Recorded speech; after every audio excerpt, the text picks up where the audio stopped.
Hola, ¿seguimos? ¿Seguimos develando el misterio?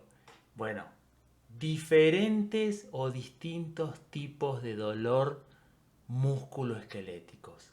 Nos vamos a ir metiendo bien de lleno en nuestro tema, ¿sí? Adelante.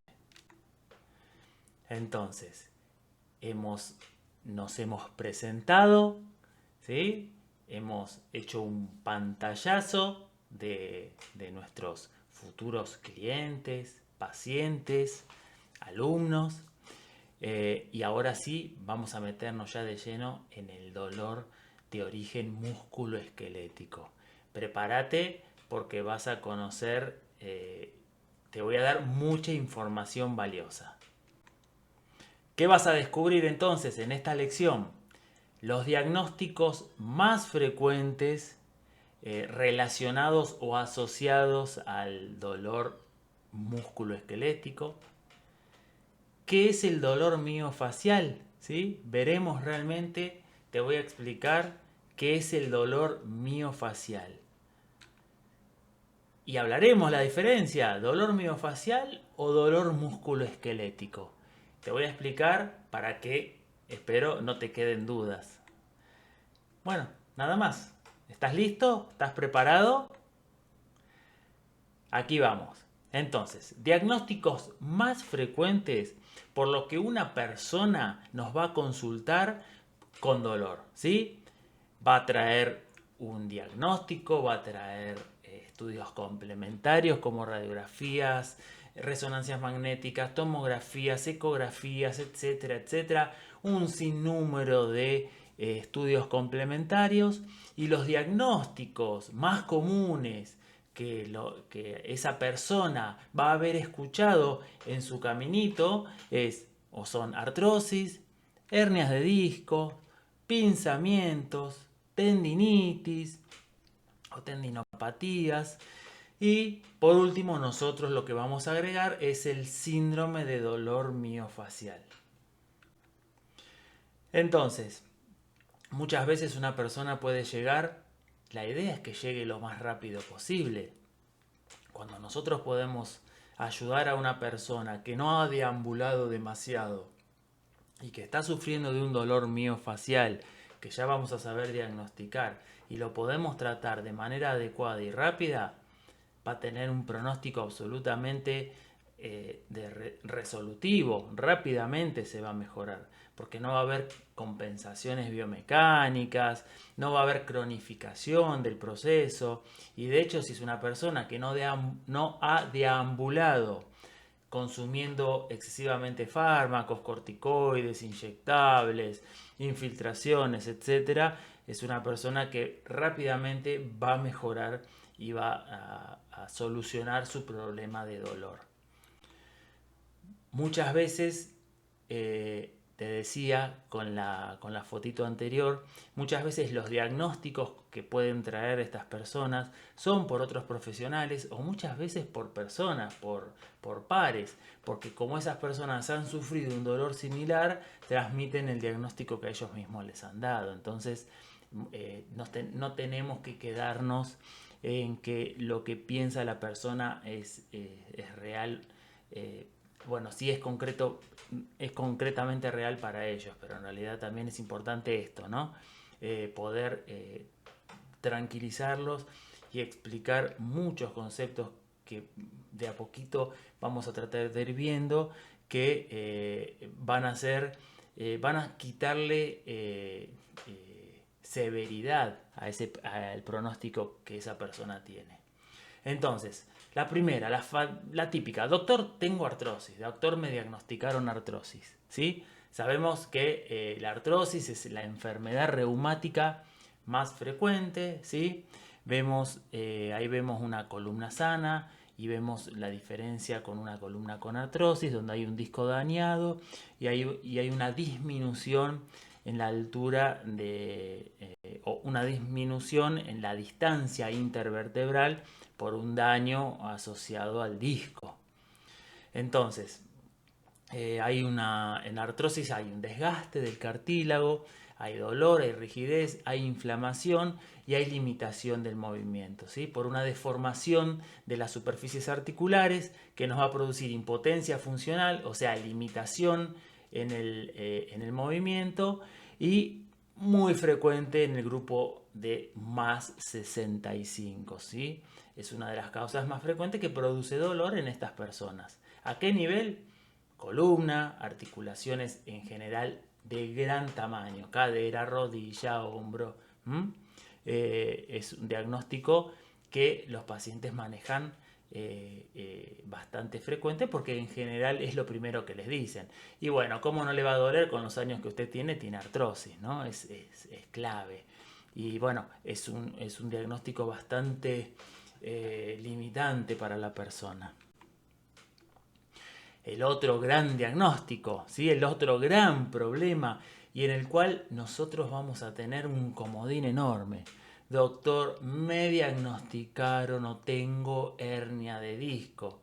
Y esto lo transmiten como si tuvieran o como si les hubieran hecho un diagnóstico terminal.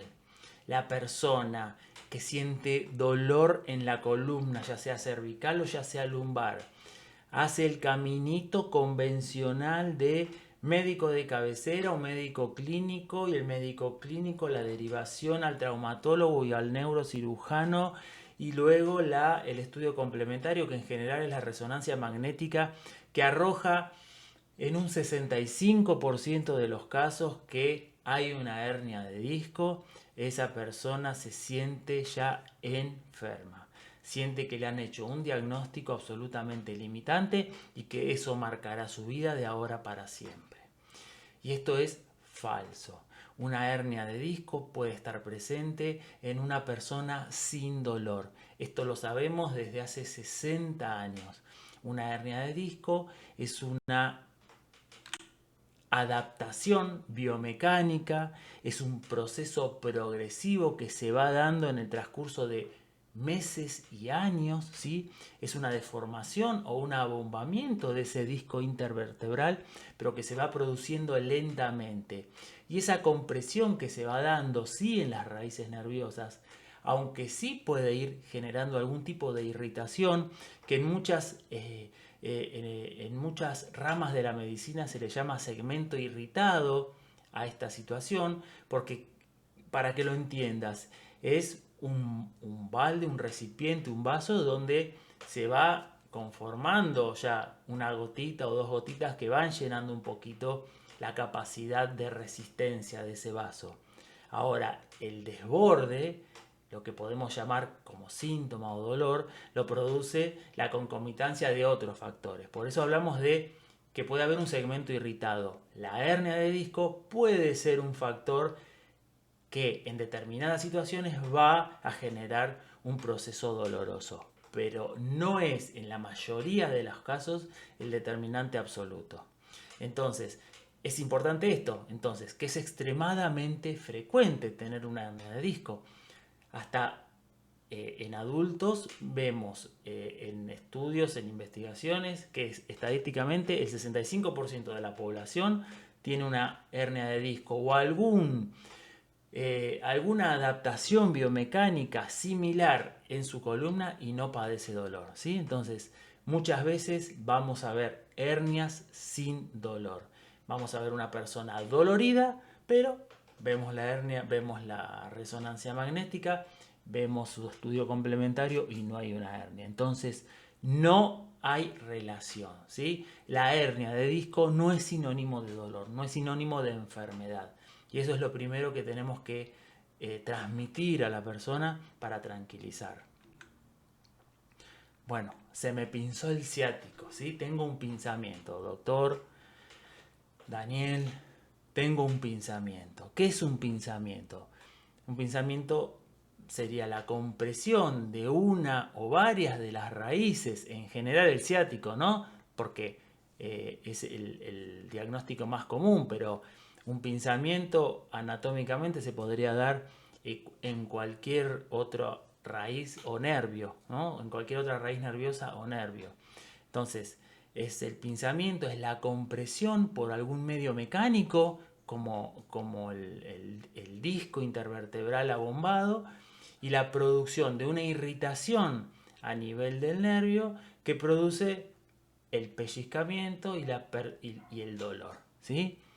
Esto que vemos acá en la fotografía es un pinzamiento por una hernia de disco. Pero esto puede ser una ciatalgia producto de un pinzamiento miofacial. Un músculo o la miofascia, que ya enseguida te cuento qué es, puede estar generando una compresión vascular y nerviosa, dando un síntoma absolutamente similar o igual que un pinzamiento o una radiculopatía, que sería el pinzamiento por una hernia de disco. ¿Se entiende hasta acá? ¿Cuál es la diferencia? Un pinzamiento no solo lo está generando una posible lesión en columna. Un pinzamiento lo puede estar generando un tejido blando, como lo es el síndrome miofacial. Y el músculo piramidal que estás viendo acá y que tiene su capítulo aparte, y ya lo vamos a ver en la próxima unidad, el piramidal produce, por su anatomía muy característica y por su estrecha relación con el nervio ciático, una ciatalgia. En realidad produce la ciatalgia más frecuente de las personas. Bueno, doctor, ¿y si tengo tendinitis? ¿Qué sería una tendinitis? La tendinitis es la inflamación del extremo distal o del extremo donde el músculo se une al hueso para generar su efecto de palanca.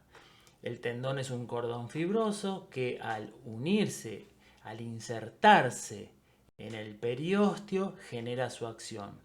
Este cordón fibroso muchas veces se puede inflamar y generar dolor. ¿Sí? Entonces, una tendinitis es, como te decía, la inflamación de un tendón, resultado de una lesión por sobreuso o sobrecarga. Característicamente, una tendinitis aparece básicamente cuando usamos esa estructura músculo-tendinosa de forma repetida o con una sobrecarga mecánica importante. El ejemplo típico es el codo de tenista en alguien que empieza a jugar al tenis o al pádel o aumenta su frecuencia de actividad en esto, ¿sí? O sea, estamos sobreexigiendo en general de manera inadecuada no es solo la articulación, sino más bien el sistema músculo-tendinoso, y eso está irritando e inflamando al tendón.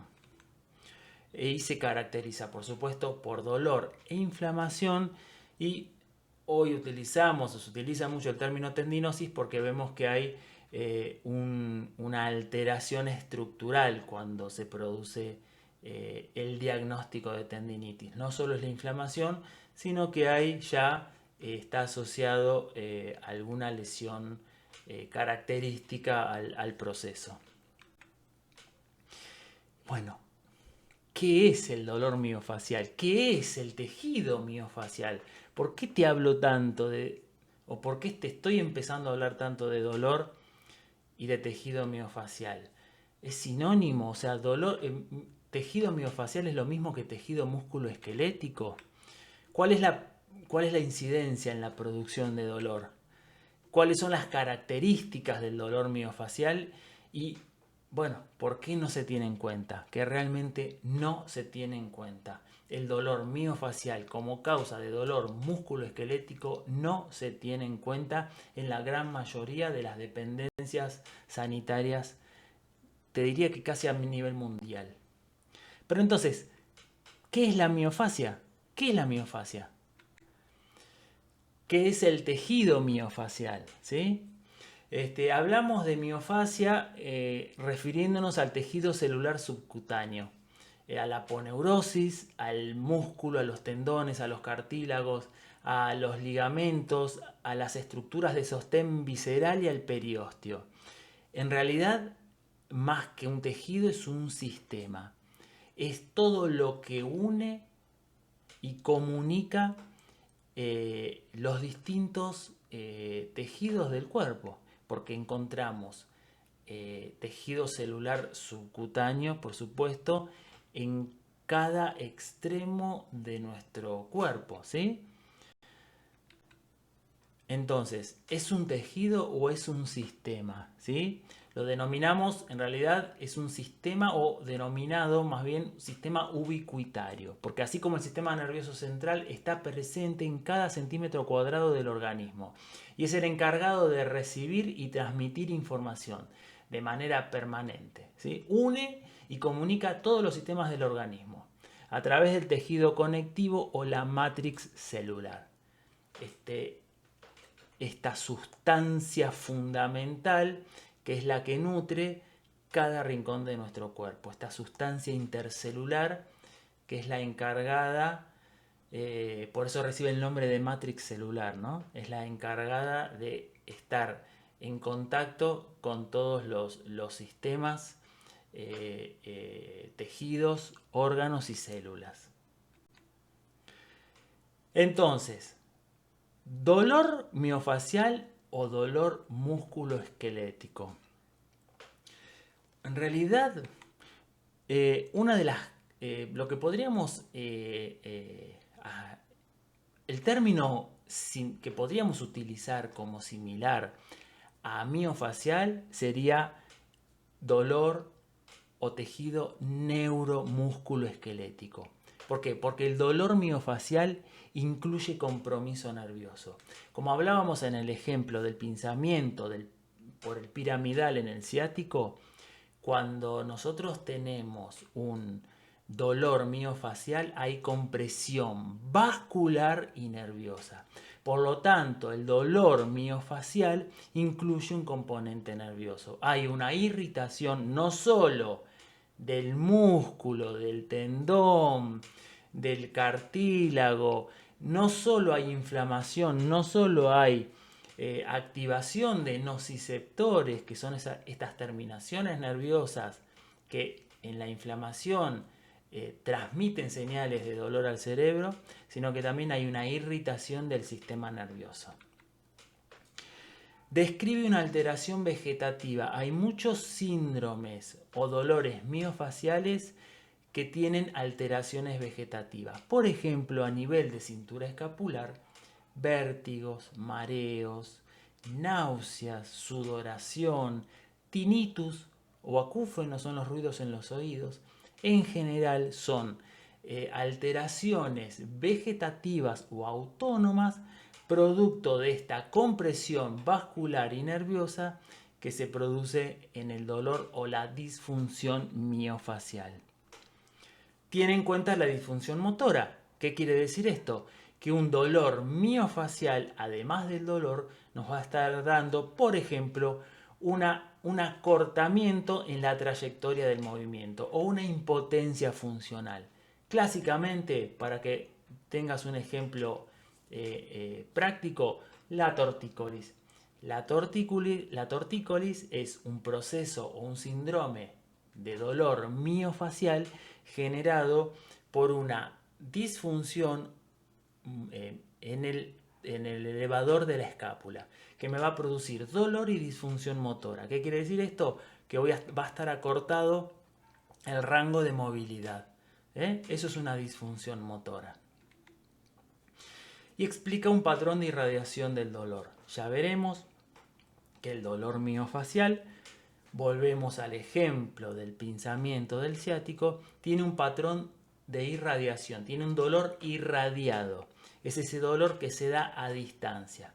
El dolor miofacial, ya veremos, tiene dos características, o característicamente tiene dos tipos de dolor. El dolor local, que es donde nosotros vamos a ir a buscar la causa, y además va a estar asociado característicamente un dolor irradiado o a distancia, que es característico o patognomónico del un dolor miofacial o del síndrome miofacial que nosotros con el que estemos trabajando.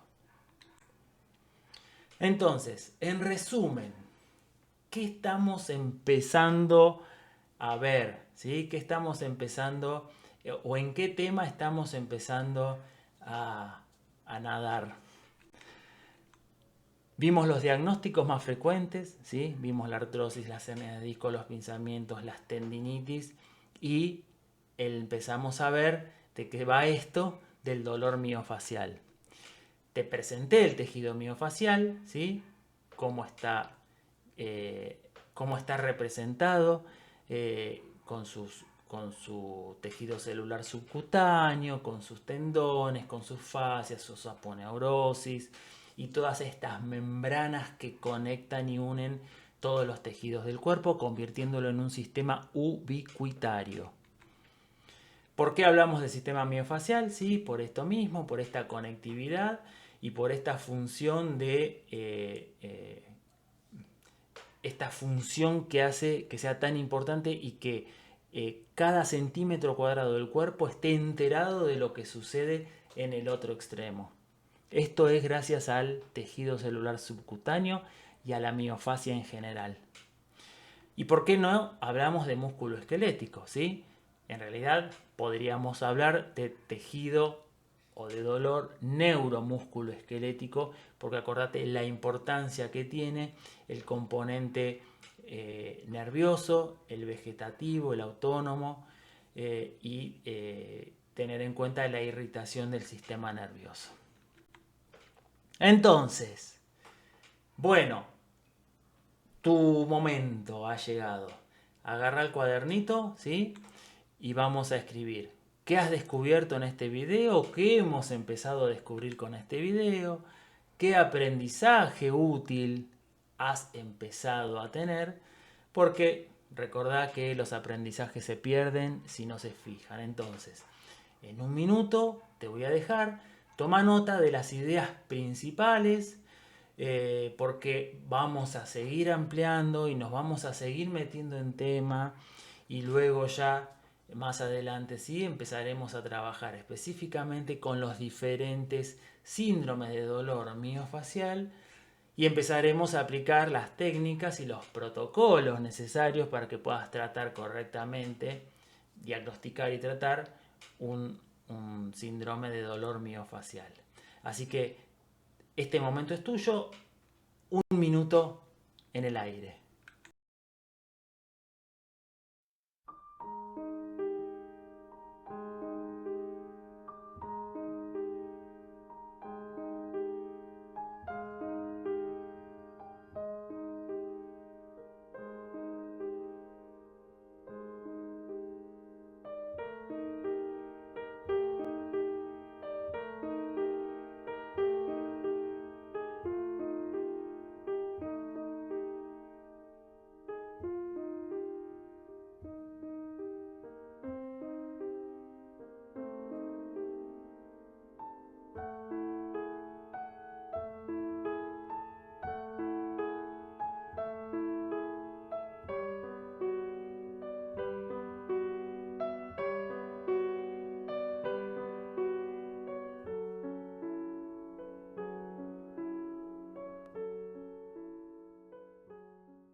Felicitaciones, felicitaciones.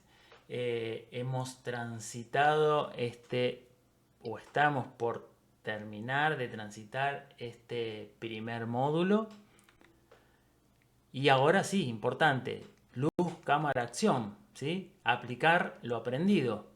¿Crees que hay alguna relación directa entre el diagnóstico radiológico y los síntomas? Y bueno, te invito a que hagas una lista con conocidos a quienes le hayan diagnosticado hernia de disco o artrosis. Agarra un papel bien grande, porque vas a tener que escribir unos cuantos nombres. Y bueno, y reflexiona esto, ¿sí? Esas mismas personas que conozcas que les han dado un diagnóstico limitante, como te decía, de artrosis o hernias de disco, algún diagnóstico complicado y muchas veces con pronóstico quirúrgico, reflexionar sobre el impacto emocional, en realidad preguntarles o recordar el impacto emocional que puede haber generado eso en esta persona. Entonces, bueno, como te decía, hemos llegado al final de este primer módulo, ¿sí? Develando el misterio. En el próximo módulo vamos a ver calentando motores. Si te quedaron dudas, ¿lo dije bien? Si te quedaron dudas sobre esto que hemos visto, por favor repetí, ve la clase las veces que quieras. Por favor, fíjate en el programa, hay material que se sugiere de lectura, ¿sí? Pedime, estamos en contacto permanente, pedime que te mando lectura adicional como para empezar a unir y aclarar conceptos.